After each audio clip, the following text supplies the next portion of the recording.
Amén, amados hermanos. Vamos entonces a abrir nuestras Biblias en el libro de Gálatas, el capítulo 3. Recuerdan ustedes que la semana anterior estábamos hablando de una pregunta muy importante, una pregunta clave, crucial, que le hacía Pablo a los Gálatas.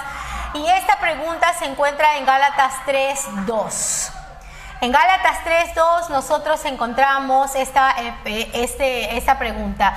Pablo le dice: esto solo quiero saber de vosotros. ¿Recibisteis el Espíritu por las obras de la ley o por el oír con fe?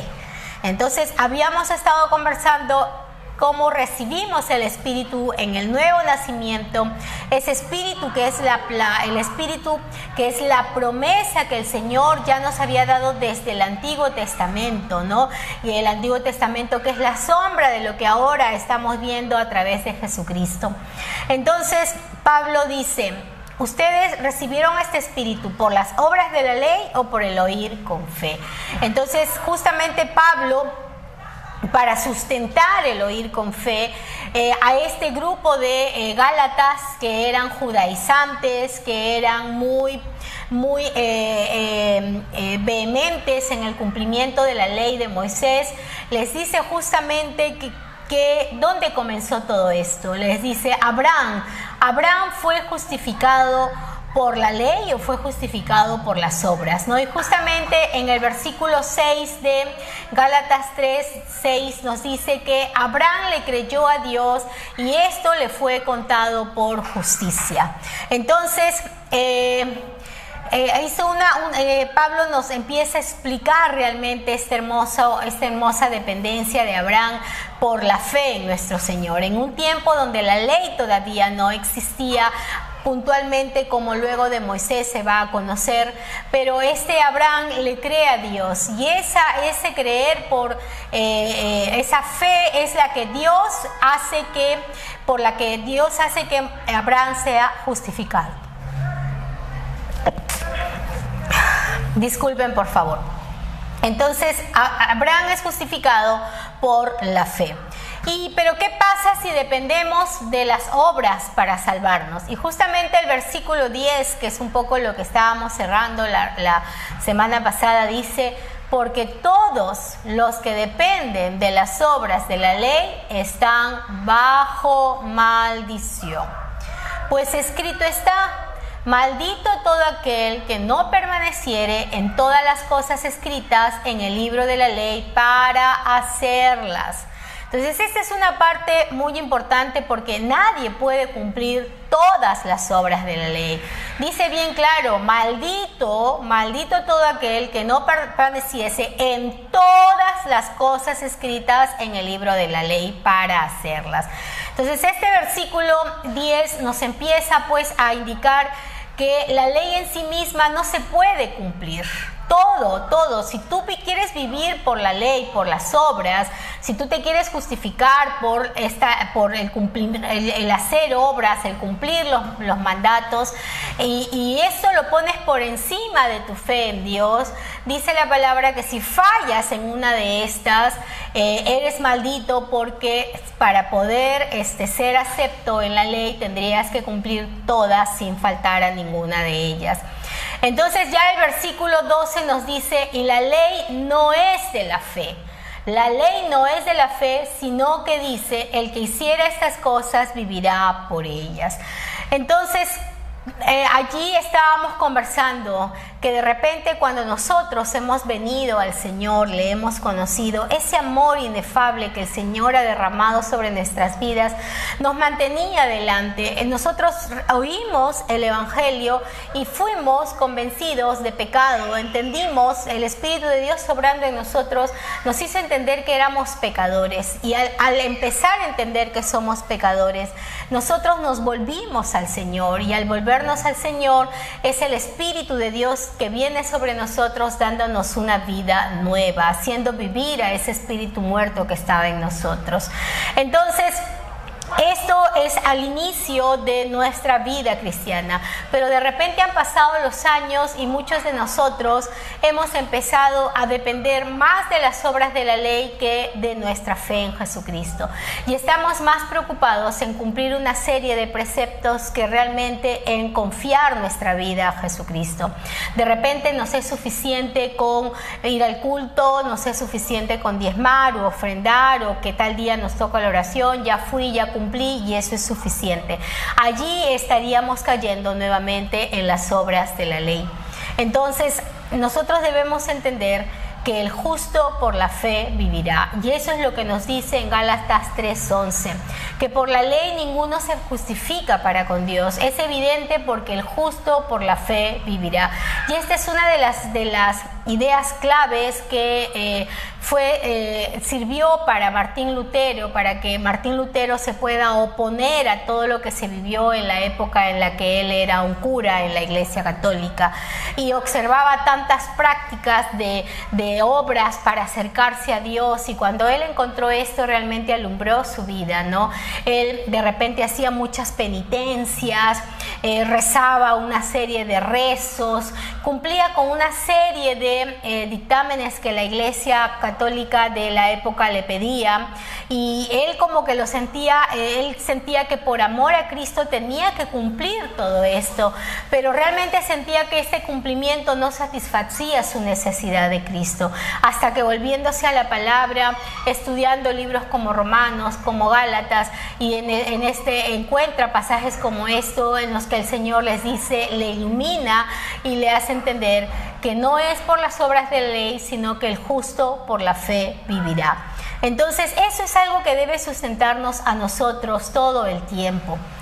Eso es algo que debe sustentarnos todo el tiempo, que no somos nosotros los que hacemos algo que le agrade a Dios para ser justificados delante del Padre. No somos nosotros, es Jesucristo. Gálatas 3:13 dice, Cristo nos redimió de la maldición de la ley, hecho por nosotros maldición. Porque está escrito, maldito todo el que es colgado en un madero. Cristo nos redimió de la maldición de la ley y fue hecho maldición por nosotros. Segunda de Corintios 5:21 dice, al que no conoció pecado, por nosotros lo hizo pecado, para que nosotros fuésemos hechos justicia de Dios en él. Entonces, eso es lo que nos debe sustentar. No son nuestras obras, no son nuestras prácticas las que nos han llevado a Dios. Simplemente es Dios atrayéndonos a Él. Y cuando usted ha oído y por fe ha creído, no en fe, está creyendo este mensaje del Evangelio, es esa fe en Jesucristo y en su obra por nosotros la que lo justifica a usted. Y esa justificación no ha servido solo para su nuevo nacimiento, sino que hoy en día puede tener 20, 30, 40 años, un mes, 2 meses en la fe. Todos los días de su vida es esa fe la que lo sustenta, no las obras, no todas aquellas cosas buenas y aceptables que usted pueda hacer. Eso es algo que nosotros debemos entender. Pablo decía, no vivo yo, Cristo vive en mí. Entonces, nosotros somos personas que vivimos en Cristo. ¿En qué significa eso? Que todos los días es Dios, es Jesucristo el que nos justifica delante del Padre. Porque si bien es cierto, hemos venido a ser nuevas criaturas por la fe en Cristo, aún habitamos en un cuerpo que tiene concupiscencias. Aún habitamos en un cuerpo que todavía tiene tendencias pecaminosas. Aún habitamos en un cuerpo que si nosotros no lo sometemos en disciplina, se libera en el libertinaje, se va hacia prácticas que no son las correctas, hacia prácticas que pueden ser ofensivas a Dios, a los hombres, a nosotros mismos. ¿Recuerdan ustedes a Pedro en el capítulo 2 actuando de una manera hipócrita, teniendo miedo del que dirán y haciendo algo bastante cuestionable? Es su vieja naturaleza, y es a lo que Pablo le llama la atención. Imagínense ustedes ese gran siervo de Dios, el apóstol Pedro, teniendo este tipo de luchas, ¿cuánto más nosotros, no? Entonces, Debemos vivir siempre dependientes de Cristo, en fe en Jesucristo, apegados a Jesucristo, porque Él es el único que no conoció pecado, pero por nosotros se hizo pecado, por nosotros fue hecho maldición. Y Él es el que cargó en la cruz nuestros pecados, y esa obra en la cruz es la que cada día a nosotros nos tiene pues justificados. Entonces no dejemos de mirar a Cristo, no dejemos de mirar a Jesucristo. Dice el versículo 14 de Gálatas 3, dice: para que en Cristo Jesús la bendición de Abraham alcanzase a los gentiles, a fin de que por la fe recibiésemos la promesa del Espíritu. A fin de que por la fe recibiésemos la promesa del Espíritu. Entonces, nosotros somos hijos de Abraham, nos decía Pablo. Somos hijos de Abraham por la fe. No somos nosotros descendientes israelíes, judíos, no, nosotros no tenemos sangre que corre por nuestras venas que sea de ascendencia israelí, nosotros no hemos nacido en ese territorio. Somos hijos de Abraham por la fe.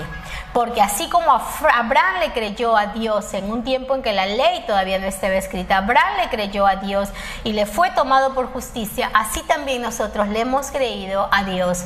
Le hemos creído, vivimos para Él y eso es tomado para nosotros por justicia, el creer en Jesucristo. Entonces, volvemos al versículo 1 de Gálatas 3. Y a raíz de esto es que el gran enojo que tiene Pablo, ¿no? Por eso Gálatas 3 en el versículo 1 le va a decir a los Gálatas, Pablo dice: oh Gálatas insensatos, le dice, oh Gálatas insensatos. La versión internacional le dice, oh Gálatas torpes, ¿no? Oh Gálatas torpes. Y la Reina Valera le dice: oh Gálatas insensatos. ¿Quién os fascinó para no obedecer a la verdad? A vosotros, ante cuyos ojos Jesucristo fue ya presentado claramente entre vosotros como crucificado. La versión internacional dice: Gálatas torpes, ¿quién los ha hechizado a ustedes, ante quienes Jesucristo crucificado ha sido presentado tan claramente? Estaba bastante enojado Pablo, ¿no? ¿Quién los hechizó? ¿No? O sea, ¿qué les pasó a ustedes? Jesucristo les fue presentado, ese Jesucristo crucificado que se hizo maldición por ustedes. Ese Jesucristo que fue conocido también por Abraham en fe. Ese Jesucristo también ha sido revelado a ustedes. ¿Por qué? Gálatas torpes, les dice, ¿no? ¿Quién los ha hechizado? El versículo 3 dice: tan necios son, tan torpes son, habiendo comenzado por el Espíritu, ahora van a terminar en la carne. Van a terminar en la carne. Tantas cosas habéis padecido en vano, si es que realmente fue en vano. Aquel pues que os suministra el Espíritu y hace maravillas entre vosotros, ¿lo hace por las obras de la ley o por el oír con fe? Esta verdad, esta pregunta central que estuvimos viendo en Gálatas el capítulo 3, el versículo 1 al 14.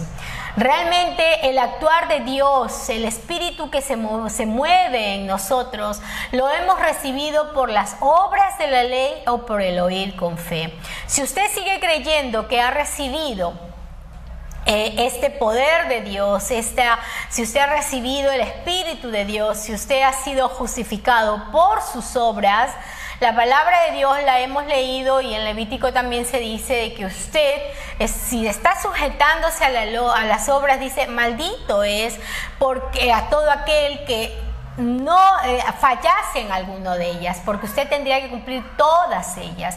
Y nosotros sabemos que el único que pudo lograr esto fue Jesucristo. Fue Jesucristo, porque de repente nosotros podemos decir: pero yo soy bueno, yo cumplo obras externas, pero ¿qué pasa en el corazón? ¿Qué pasa en el corazón? Y justamente en esa segunda parte del capítulo 3, del versículo 15 al 24, nos va a hablar Pablo acerca de la ley. Vamos a entrar aquí a la ley, justamente. ¿Qué es lo que la ley no hace? Vamos a responder a esa pregunta. ¿Qué es lo que la ley no hace? En el versículo 15 dice, hermanos, hablo en términos humanos. Así nos habla Pablo. Hermanos, dice en el versículo 15, 3:15, hablo en términos humanos. En la versión internacional dice, hermanos, les voy a poner un ejemplo. ¿Y cuál es ese ejemplo? ¿Cuáles son esos términos humanos? Un pacto, aunque sea de hombre, una vez ratificado, nadie lo invalida ni le añade. Un pacto, aunque sea de hombre, una vez ratificado, nadie lo invalida ni le añade. La versión internacional dice, en el caso de un pacto humano, nadie puede anularlo ni añadirle nada una vez que ha sido ratificado. Entonces está hablando del pacto. ¿De qué pacto está hablando? ¿Con quién hizo Dios un pacto para que pueda cumplirse todo esto que nosotros estamos hablando? Nuevamente Pablo va a citar al padre de la fe, al patriarca Abraham. Justamente en el versículo 16 dice, ahora bien, a Abraham fueron hechas las promesas, y a su simiente. No dice y a las simientes como si hablase de muchos, sino como de uno, y a tu simiente, la cual es Cristo. Entonces, en el versículo 15 nos dice que ha habido un pacto, una promesa que se ha hecho. Esa promesa fue hecha entre Dios y Abraham. Y le dijo a Abraham que en su simiente, en su simiente iba a haber bendición, y esa simiente nos dice es Cristo. Entonces, nosotros vamos a ver en Génesis capítulo 12, cuando Dios le llama a Abraham y le dice que salga de su tierra. Y en Génesis 12:2 le hace una promesa. El pacto empieza a conversarlo con Abraham y le dice, haré de ti una nación grande y te bendeciré y engrandeceré tu nombre y serás de bendición. Bendeciré a los que te bendijeren y a los que te maldijeren, maldeciré. Y acá viene esta hermosa promesa, y serán benditas en ti todas las familias de la tierra. Si usted ve este versículo 2 y la primera parte del versículo 3 de Génesis 12, hay mucha promesa para Abraham en él mismo. Te bendeciré, tú serás engrandecido, serás de bendición, bendeciré a los que te bendijeren. Promesas específicas para Abraham, pero en el versículo 3 la segunda parte termina diciendo, y serán benditas en ti todas las familias de la tierra. Por eso es que Pablo aquí en Gálatas 3:16 le dice, a Abraham fueron hechas las promesas y a su simiente, no a las simientes, sino a su simiente, la cual es Cristo. Esta promesa de que las familias serían benditas en toda la tierra fue hecha a Abraham porque sabía que de la descendencia de Abraham vendría Jesucristo. Miren qué bonito. Si bien es cierto, el Señor hace ese pacto con Abraham y la descendencia de Abraham es el pueblo de Israel. Abraham es el papá de Isaac, Isaac es el papá de Jacob, y de Jacob salen las 12 tribus de Israel, que ahora es conocido como el pueblo de Israel. El Señor le da esa promesa a él de bendecirse, de engrandecerse, de multiplicarse, pero le dice, a través de estas descendencias vendrá una simiente, la simiente en la cual serán benditas todas las familias de la tierra. Este pacto que el Señor hace con Abraham, el versículo 15 de Gálatas 3:15 dice, un pacto, aunque sea de hombre, una vez ratificado, nadie lo invalida ni nadie puede añadir algo. Pero este pacto no fue entre hombres, este pacto lo hizo Dios con el hombre. Y dice, el Señor es el que cumple, el Señor es el que va a hacer las cosas. En tu descendencia, en tu simiente serán benditas todas las naciones de la tierra. Y esto se hizo antes de Moisés. Antes de Moisés, 430 años antes de la ley que Moisés diera, le dio el pacto, le hizo la promesa a Abraham. Entonces, cuando hoy en día incluso hay religiones que te dicen que si tú no cumples ciertas cosas, no vas a poder entrar al reino de los cielos, y eso no es verdad. Eso no es verdad. El pacto, nos dice, es creer en Jesucristo. Le creyó Abraham a Dios, a Jehová, y le fue contado por justicia. El justo por la fe vivirá. Entonces, esta promesa que vemos en Génesis 12, nuevamente el Señor se la vuelve a repetir en Génesis 15 y también en Génesis 17. Allí el Señor lo llama nuevamente a Abraham en Génesis 12, hemos leído, luego si usted gusta lea Génesis 15, Génesis 17. El Señor nuevamente ratifica este pacto con Abraham. Y es a través de Jesucristo que realmente se va cumpliendo este pacto de que serán benditas todas las naciones de la tierra. Entonces, regresando a Gálatas capítulo 3, versículo 17, Pablo nos va a decir: esto pues digo, el pacto previamente ratificado por Dios para con Cristo. Miren, el pacto previamente ratificado por Dios para con Cristo, la ley que vino 430 años después, no lo abroga para invalidar la promesa. Voy a leerles la nueva versión internacional de Gálatas 3:17. Dice: lo que quiero decir es esto, la ley que vino 430 años después, esta parte que dice no la abroga significa no anula el pacto que Dios había ratificado previamente. Entonces el Señor hace un pacto con Abraham, lo vemos en Génesis 12, lo ratifica en el 15 y también en el 17, Génesis 15 y Génesis 17.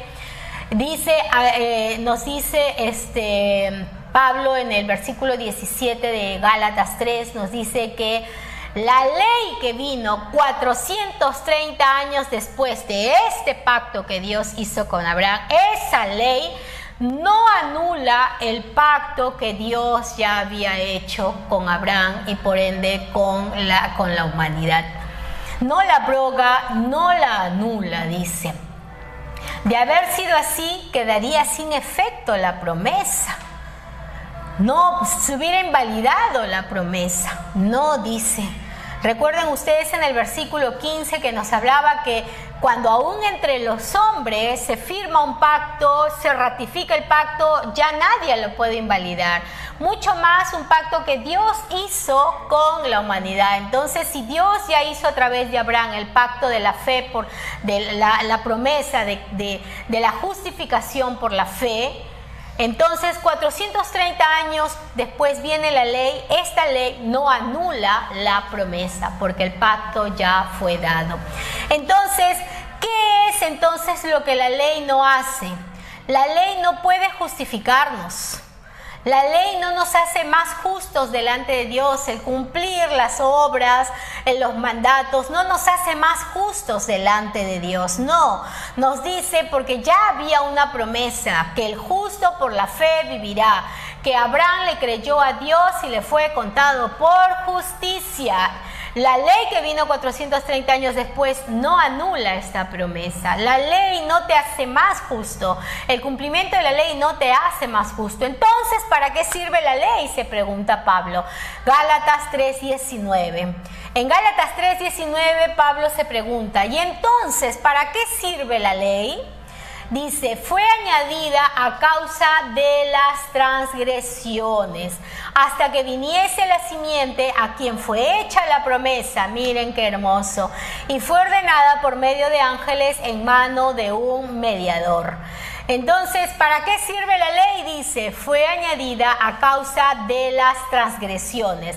Cuando estamos hablando de las transgresiones, de las faltas, del pecado del hombre, dice, fue añadida hasta que viniese la simiente. ¿Quién es la simiente? ¿En quién se cumpliría la promesa que Dios le hizo a Abraham?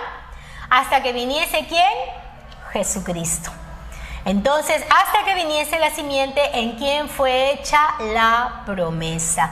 La ley fue añadida y en la reforma que nosotros conocemos, la reforma protestante, le dio 3 usos a la ley. el uso civil, esta ley que nosotros conocemos en la palabra. De ahí viene el término civilización. A través de estas leyes se crearon, a través de estas leyes que nosotros encontramos en la palabra de Dios, se crearon una serie de leyes morales. Muchas constituciones, por ejemplo, de la norteamericana y aún incluso las nuestras, la peruana, cuando miramos las anteriores, muchas tienen sus bases y sus fundamentos de leyes generales para las civilizaciones que tienen su base en la palabra de Dios. Y cuando las naciones han visto sus constituciones, sus leyes morales internas, esas leyes que rigen el Estado y la convivencia de los ciudadanos en base a la ley, son estados que han sido bendecidos, son naciones que son bendecidas. Pero cuando el hombre decide alejarse de las leyes de Dios y crear leyes como la de ahora, que se quiere promover el aborto, se quiere promover el matrimonio en la homosexualidad, se quiere promover el cambio de sexo aún en niños menores, como en Australia, en niños de 3 años. ¿Usted ha visto semejante aberración? Un niño de 3 años diciendo que no se siente cómodo en su cuerpo de mujer o de hombre y quiere cambiar de sexo. Un pequeño de 3 años, eso ya es más una direccionalidad que han dado los adultos sobre la vida de estos pequeños. Entonces, cuando el hombre se aleja de las leyes de Dios, es que empieza a perturbar el buen orden de la vida. Entonces, un uso que se le dio a partir de esta reforma fue que esta ley divina contemplada en la palabra de Dios en el Antiguo Testamento, sobre todo, fue base para establecer decálogos, constituciones, reformas legales en muchos países que trajeron paz a la ciudadanía, ¿no? Otro uso que se le da a la ley es el uso para la santificación. La ley nos proporciona un patrón de obediencia. La ley nos dice qué es lo bueno y qué es lo malo, de tal manera que si tú ya sabes que algo está mal, te esfuerzas por alejarte de lo que está mal, no porque haciendo eso vas a ser justificado, no, tú ya eres justificado, sino porque haciendo eso realmente estás tú devolviendo a aquel que dio la vida por ti, estás devolviendo ese amor, esa gratitud, lo estás honrando, lo estás glorificando. Entonces la ley nos guía también en este proceso de santificación. Si de repente tú eras una persona vociferadora que siempre insultaba y minimizaba a la gente, en la palabra del Señor encontramos que esto no es agradable ante los ojos de Dios. Incluso el Señor condena a aquel que llama con apelativos que maltratan la vida de las personas, ¿no? Entonces tú te esfuerzas por cumplir eso, y si eres muy rápido en insultar o en poner apelativos, sobre todo esos apelativos degradantes, se sometes tú a la voluntad de Dios para que el Señor transforme tu vida. Entonces la ley nos sirve en ese sentido para la santificación. Y justamente también un tercer uso que vamos a encontrar aquí, en especial en el versículo 24, ¿sí? Es donde nos dice que, 24, la ley vino a ser nuestro guía encargado de conducirnos a Cristo. El tercer uso es el uso pedagógico. La ley fue dada por Dios para señalarnos los contornos del pecado. Nos ayuda a ver nuestra pecaminosidad, nos va indicando que hay cosas que nosotros debemos cambiar, que no son correctas, pero también nos muestra que cuán débiles somos, que necesitamos de Dios para realmente poder vencer estas faltas que tenemos, estos pecados delante de Dios. Ahí hablamos del uso pedagógico. La ley nos muestra y es nuestro ayo, es nuestro maestro que nos guía, ¿no?, hacia Cristo, porque nos muestra que realmente nosotros en nosotros mismos no podemos vencer a este pecado. ¿Cuántos testimonios tenemos de personas que han vencido el pecado? De repente ahorita estoy hablando de apelativos y cosas por el estilo, pero conocemos personas que han estado metidas en el alcoholismo, la drogadicción, la prostitución, la pornografía, la delincuencia y tantas cosas que realmente son terribles, y les costaba salir de ahí, pero cuando se dieron cuenta y realmente reconocieron que esta era una vida de pecado, esto estaba mal delante de Dios y delante de la gente, y por más que luchaban en hacerlo solos, realmente se dieron cuenta que solamente yendo a Cristo podrían ellos ser libres de toda esta carga de pecado. Ese es el tercer uso de la ley, ¿no? La ley fue añadida a causa de nuestras transgresiones. Romanos 7 al 12 dice: ¿qué pues diremos? ¿La ley es pecado? En ninguna manera. Pero yo no conocí el pecado sino por la ley. La ley es la que nos dijo, esto es codicia, va a continuar diciendo, ¿no? La ley te dijo, no codiciarás, de tal manera que lo que tú estás haciendo se llama codicia, ¿no? Entonces, la ley nos va a mostrar, nos va a revelar nuestra naturaleza, la verdadera condición que tenemos. El hombre natural vive por el mundo pensando que lo que hace está bien, vive haciendo como le da la gana. Países como el nuestro y muchísimos países en el mundo ahorita vivimos la problemática de la corrupción, de cómo nuestros gobernadores toman dinero y lo hacen con tal tranquilidad que no piensan en cuánto afectan a la población, cuántas obras de bien se dejan de hacer para esas personas que van a un centro médico y no tienen dinero para poder curarse, que necesitan un trabajo, que necesitan un servicio, que no llega a ellos por estos actos de corrupción, pero estas personas realmente no piensan que lo que están haciendo está bien y cada vez hacen más y más y más y más.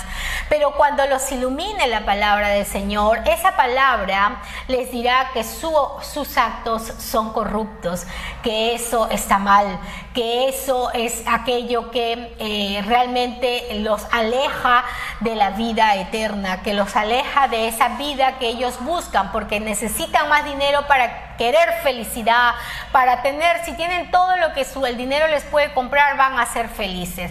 Pero la verdad que no es así, no es así.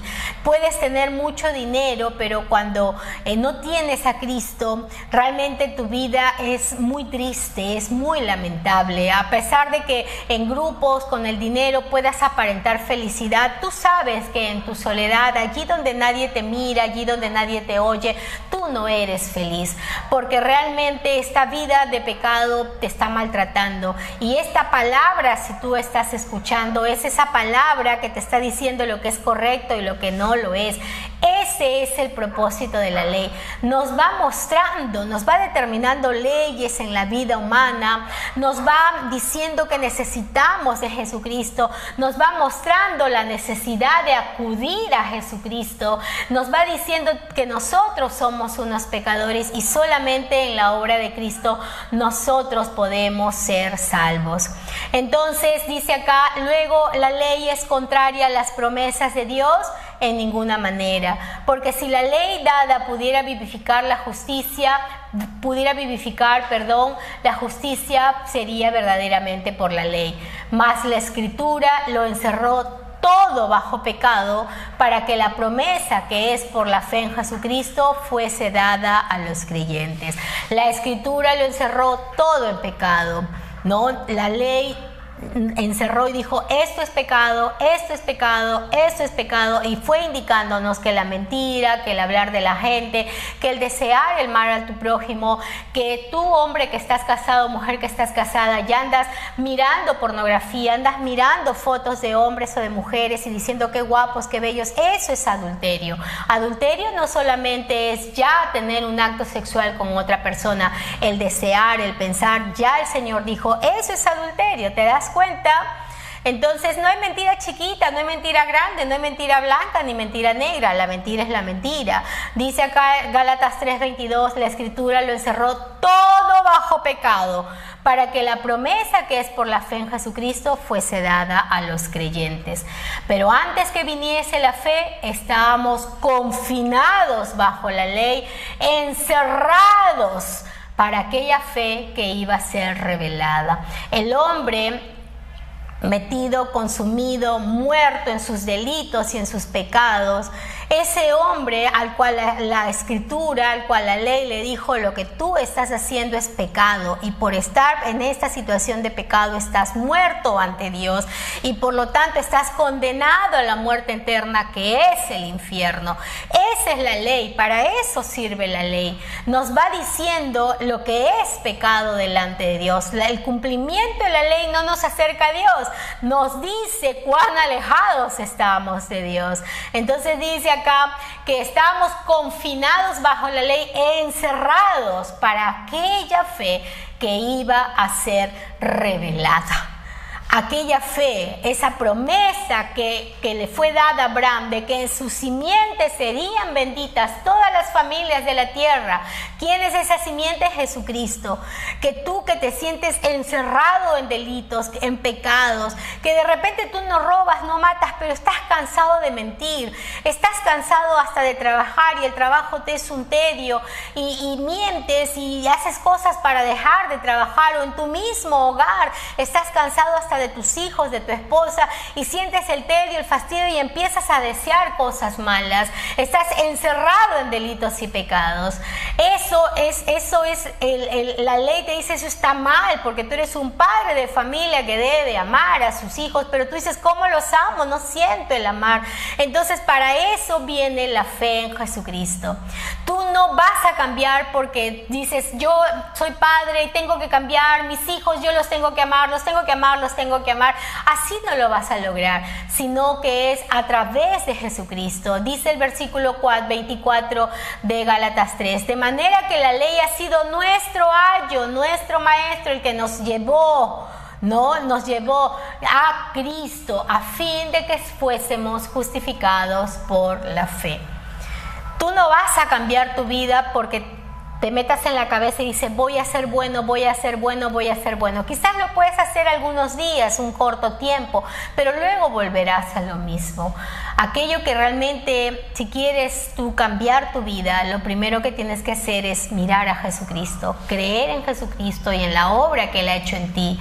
Y deja que el Espíritu Santo, como miramos la clase pasada, que el Espíritu Santo venga a darle vida a tu espíritu muerto, para que tengas comunión con Jesucristo, puedas sentir la presencia de Dios en tu vida, y es ese Espíritu Santo quien empiece a hacer la obra de regeneración y santificación en tu vida.